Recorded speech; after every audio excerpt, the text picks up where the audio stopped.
Hey, Ashley here. Quick note up top, the audio on this one is a little rough in places. My apologies in advance. We conducted the interview while Dr. Sanacora was in his backyard, so you might hear some wind and some dogs barking. Just imagine you're kicking back in the fresh air. And with that, on with the show. I used to think that depression was easy to spot. I knew that people with depression were sad, and they'd start to skip their favorite activities to stay in bed all day. They'd basically just shut off from the world. But it turns out that depression is so much more complicated than that. Like, depression can make it hard to concentrate. You can be going to work every day like you always do, but you just start to forget things and make silly mistakes. Some people, particularly older people, they might even fall more frequently because they're not paying attention. Depression can make you angry. If you feel hopeless on the inside, you might lay the blame with others, and that can make you lash out at friends and family. And depression can hurt.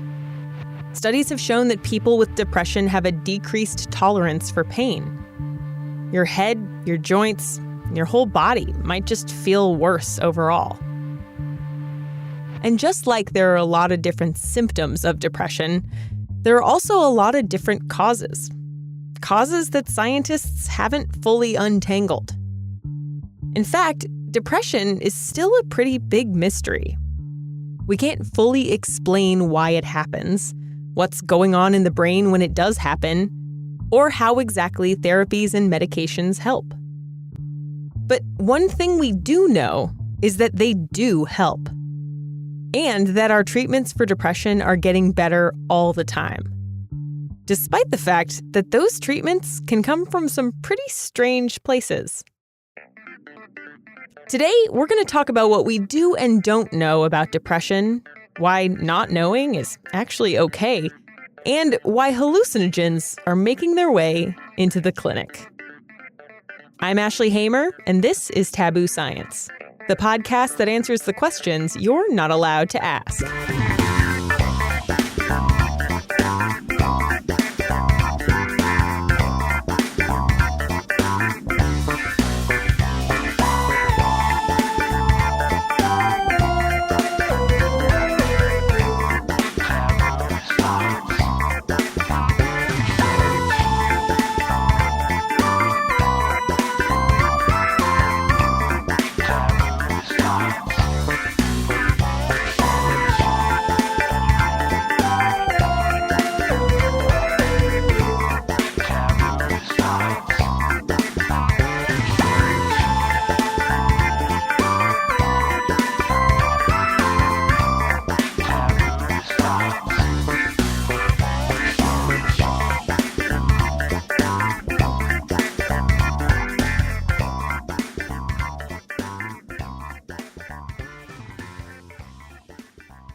Depression is incredibly common, scarily common.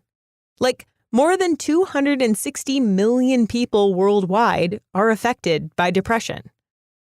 So you'd think this would be an easy thing to answer. What is depression? That is actually a very good question. That's Dr. Gerard Sanacora. He's the director of the Yale Depression Research Program and co-director of the Yale Interventional Psychiatry Service. And to him, the question isn't so much what depression is, as what it isn't. Depression is an interesting thing that is actually what we call a diagnosis of exclusion. So in medicine, that means that you have a set of symptoms, signs, and we can't find an explanation for it. So for depression, it's typically a set of 9 core symptoms related to sleep, appetite, mood, concentration, zest for life, willingness to live, relating to those general categories that affect your cognition, perception, emotions. And we can't find another explanation for it. So in other words, we can't find an endocrinological problem such as hypothyroidism, or we don't find another neurologic disorder such as Parkinsonism that could be related.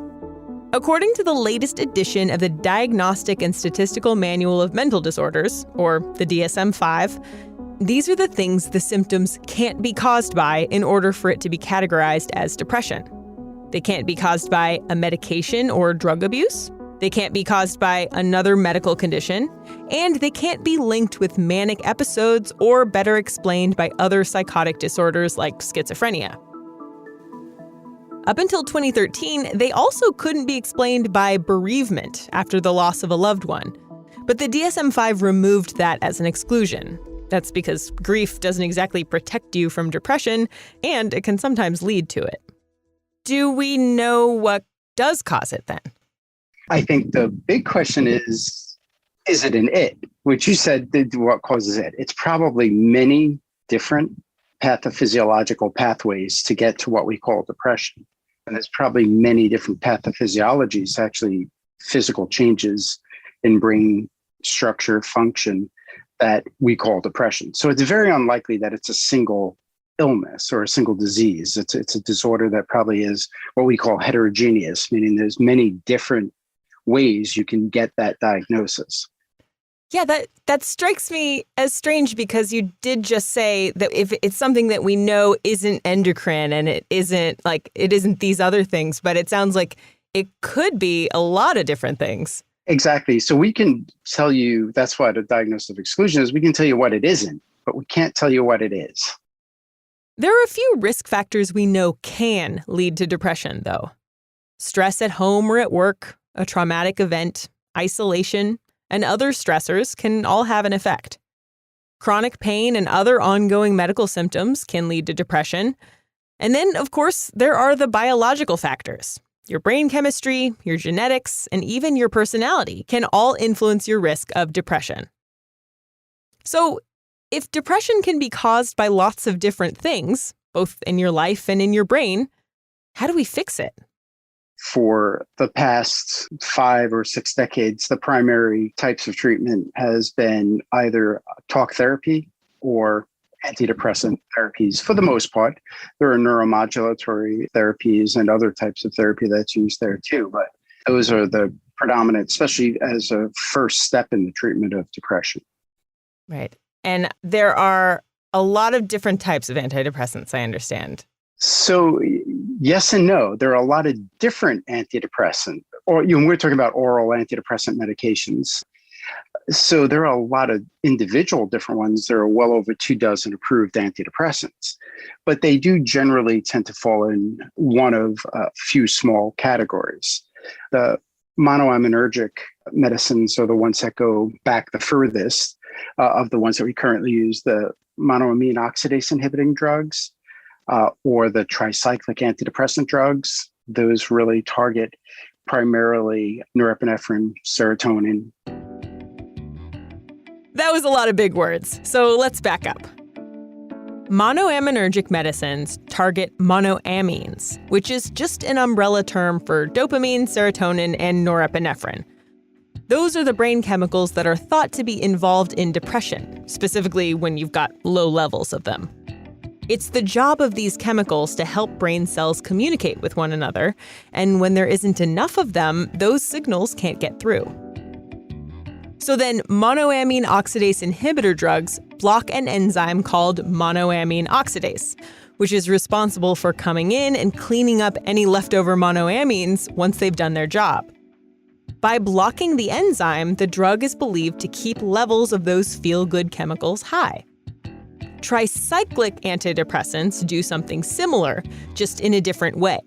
They keep some of these chemicals, mostly norepinephrine, from being reabsorbed into nerve cells. Like Dr. Sanacora said, these are the drugs that go back the farthest. They've also got a lot of side effects, so these days, they're not the first choice for someone who's new to antidepressants. We've got more options these days. And then the SSRIs that many people heard of that were developed later, the Prozacs and others in that class, are the selective serotonin reuptake inhibitors. Selective serotonin reuptake inhibitors, or SSRIs, inhibit the reuptake of serotonin. Or, to put it another way, They keep nerve cells from reabsorbing serotonin in order to maintain high levels in the brain. This sounds a little bit like those tricyclic antidepressants, but these are different. For one thing, tricyclics mostly work on norepinephrine, and SSRIs mostly work on serotonin. And SSRIs are a lot more precise than tricyclic antidepressants. They're better at targeting the receptors that are important, rather than just hitting receptors all over the body and causing unpleasant side effects. Prozac is one kind of SSRI.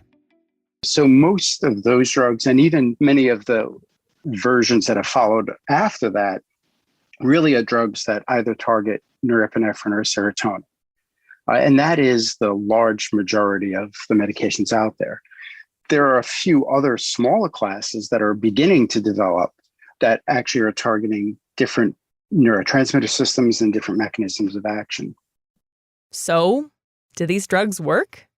This is a little bit of a loaded question because, in fact, they are quite effective. The medicines do tend to work very well. The struggle is that placebo also works fairly well, too, in the treatment of depression. And it works fairly well in the treatment of a lot of different disorders, even outside of psychiatry. So I personally don't like the term placebo because I think at this point it is laden with a connotation of sort of, it shouldn't have an effect. It's sort of a trick or something where, giving that shouldn't have benefit. I think the term that is more appropriately used is a non-specific effect.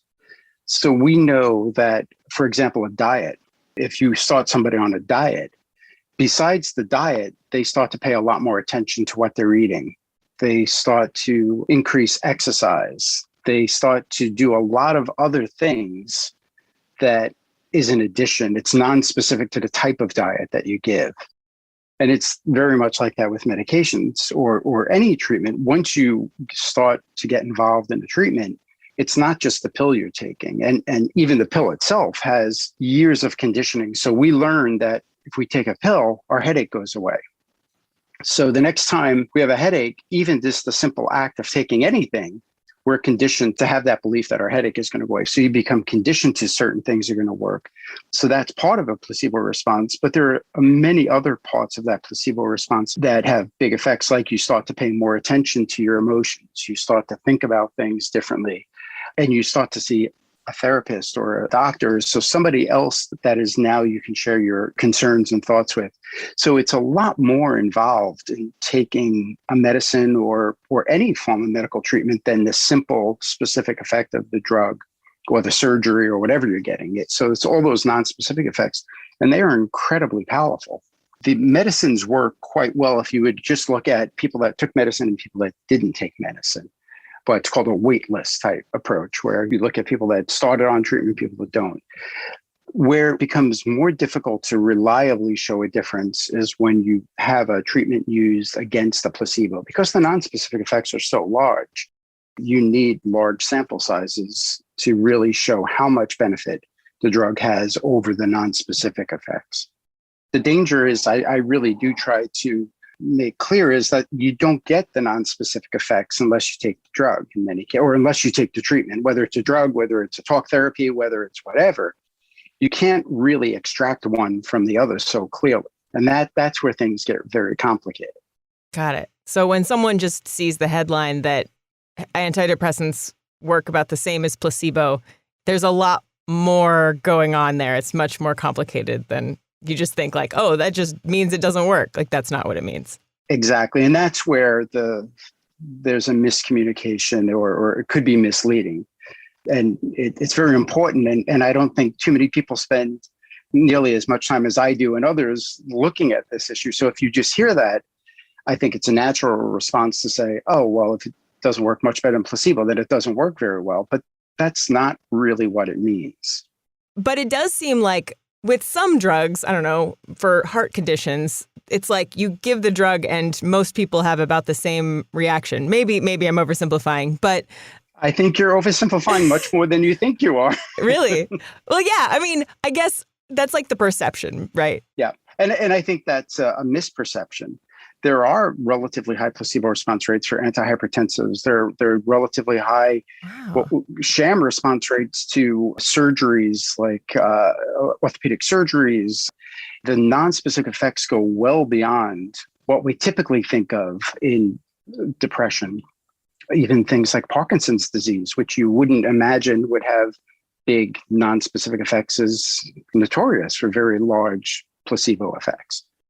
Dr. Sanacora says that even the experience some people have with antidepressants, where they need to try many different kinds before they find one that works for them, that's pretty similar to hypertension medications. People usually start on, say, a diuretic, and if that doesn't work, they'll try a beta blocker, and on and on. It's very common, especially in the treatment of hypertension, is a good example of that. So the treatment of depression isn't so unique in that way. But antidepressants like these aren't the only options out there. Recently, research has demonstrated real promise for some drugs that I, for one, was told to stay away from in DARE class. You study a bunch of different therapies for depression, and one of those is ketamine. Like, when I first heard that people were using ketamine to treat depression, I was like, how could that possibly work? Like, that's like a street drug, right? How does that work? So ketamine was originally an anesthetic agent. It was a major breakthrough in the field of anesthesia, and actually FDA approved in 1970 as a use as an anesthetic. It really gained a lot of prominence because it's a relatively safe anesthetic that could be used in situations where you weren't able to monitor patients as closely. So in field hospitals, it became very popular in third world countries. It's still a critical drug as a use of an anesthetic. And it's even in the US, it's used commonly in pediatric anesthesia or emergency rooms where you need a quick use of an anesthetic. If you're wondering why someone would use an anesthetic illegally, well, it's because ketamine works by putting people in a dissociative state that detaches them from any pain. You can see how that might be desirable outside of the operating room. And that's before you get to its hallucinogenic effects. Again, the layperson may look at this as kind of a street drug, but it has a 50-year history of being considered a critical drug to the world by the World Health Organization. So this is a long medical history, but it still is a pretty unique story that this anesthetic drug would have antidepressant effects. Yeah. And so why does it have antidepressant effects? So I wish I could tell you exactly why. I can tell you why we think it does, and I can tell you why it was initially tested. There was increasing evidence really towards the end of the last millennium, the 1990s or so, that the neurobiology of depression was much more involved than that idea of a chemical imbalance or that there was low serotonin, low norepinephrine levels, which is really where the thinking was in the 1980s, 1990s. We started to realize that the brain was much more complex and there was many other neurotransmitter systems that were involved, and also that the plasticity of the brain, the way the brain can actually change and adapt to different environments and different events in life, was very important. And there became increasing evidence that parts of the brain that were predominantly using glutamate, which is the major neurotransmitter in the brain. So about 80% of all your neurons, the cells in your brain, use glutamate as its primary communication, its primary neurotransmitter. So it became increasing that glutamate and GABA, which is the major inhibitor of neurotransmitters, that those two neurotransmitters probably have a lot to do with the pathophysiology of depression. As we said, whatever depression is, that broader sense of it, and the ability to modulate plasticity. One thing we've learned is that stress and trauma can actually change the structure of the brain. Animal studies have found that chronic stress can degrade neurons in parts of the brain responsible for learning, memory, and executive function. Those areas are also smaller with fewer connections in patients with depression. Some of that is probably because of problems with the neurons that deal with glutamate and GABA. So it was at that time, some of my colleagues at Yale, people like John Crystal, Dennis Charney, Rob Berman, and others, had the idea that ketamine, being a drug that specifically targets the glutamate system, what's called the NMDA receptor, which binds to glutamate, the fact that they knew that there was this drug out there that had been used safely for decades had a dramatic effect on this neurotransmitter system. they really followed a pretty simple hypothesis that this may have an effect on people with depression. And that was an original study done in the late 1990s, published in 2000, that showed this very rapid onset of effect, which really was a surprise to everybody. I mean, everybody was interested in it, but I don't think anybody, and in fact, I'm sure none of those primary authors, because they make it very clear, thought that they would see this rapid improvement within hours that would be sustained for at least days following a treatment. Wow. But because it's an anesthetic, does it make it so you can't do everyday activities when you're using it? So that's the other extremely interesting and important point to make with ketamine, especially the early studies with ketamine. So it's not giving at the level that you would use for anesthesia, but it is still given at a level that would dramatically impair your cognition. So you at the dose that is being used in those original studies, yes, you do need to be monitored closely, and you're not going to be going about your normal daily activities. But the thing that's so unique about it is, unlike most other antidepressants where you have to take it all the time, this was something that you take, and typically an infusion originally was lasting for about 40 minutes, and then you stop it. And ketamine is metabolized very quickly in your body, so it disappears out of your system pretty rapidly. But then the antidepressant effect actually builds over time after you stop it. So the large majority of that time, you're not on the drug, that you actually get the benefit, which is, again, a novel approach and really a completely new finding within the field.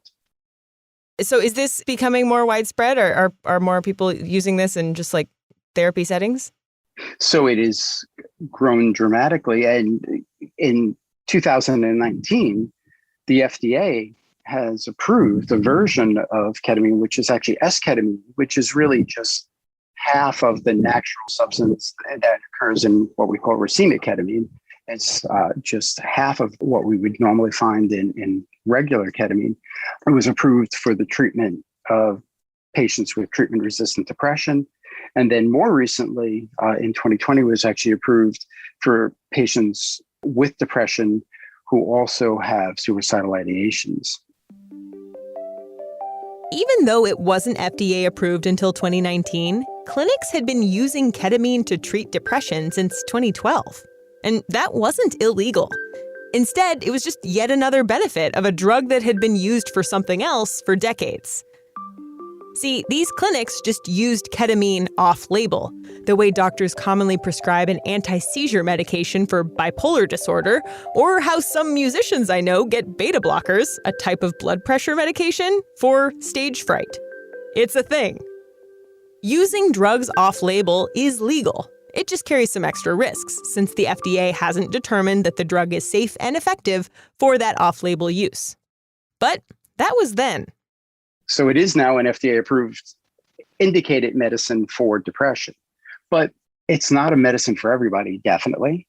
And it is still a medicine that requires relatively close monitoring, especially in the way that it is being given, as of today and according to the FDA regulations and guidance.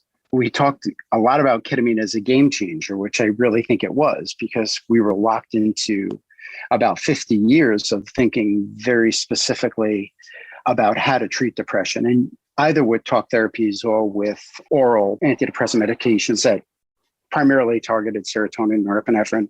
I mean, there was always the treatments like ECT that actually predate electroconvulsive therapy, that predate even the oral medications.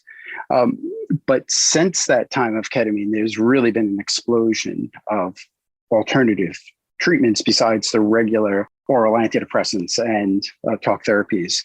There's neurostimulatory therapies like transcranial magnetic stimulation that has really become quite popular. There's vagal nerve stimulation. There's even studies with deep brain stimulation that are going on.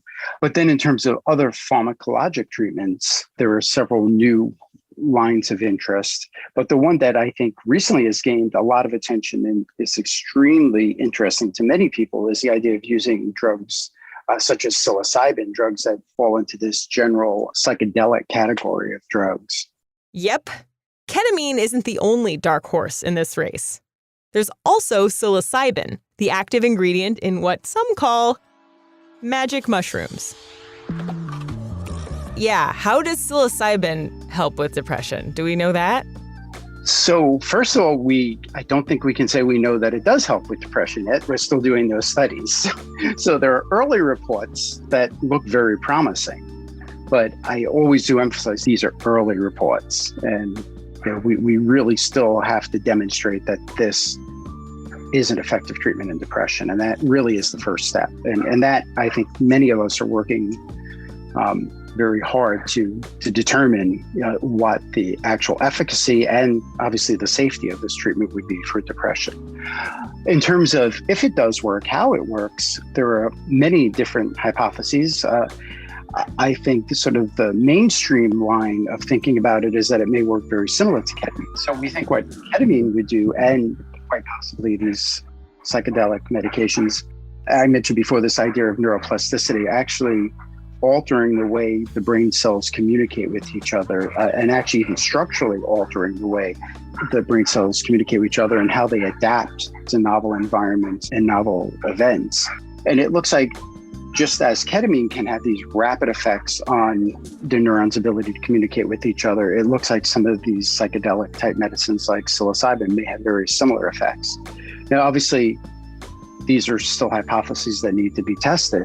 And there are other hypotheses. These may have more effects that go well beyond the simple brain chemistry or even the neuroplasticity in terms of some of the spiritual side of these drugs and the other effects they may have in social relatedness. So there are many different hypotheses. So we really don't know how any of them work for sure, but we are starting to learn quite a bit.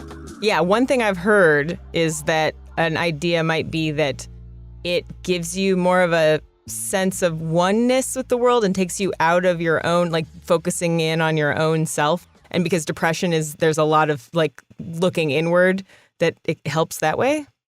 So that is definitely one of the hypotheses that have been proposed.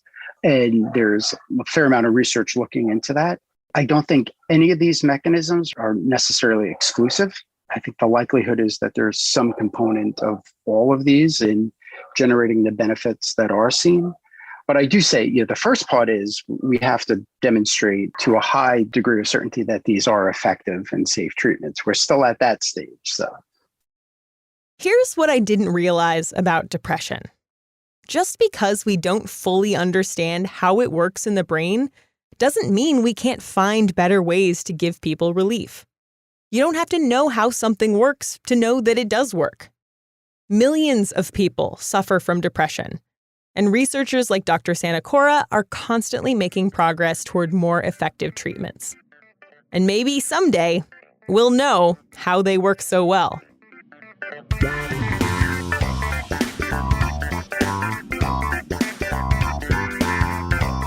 Thanks for listening. Taboo Science is written and produced by me, Ashley Hamer. The theme was by Danny Lopatka of DLC Music.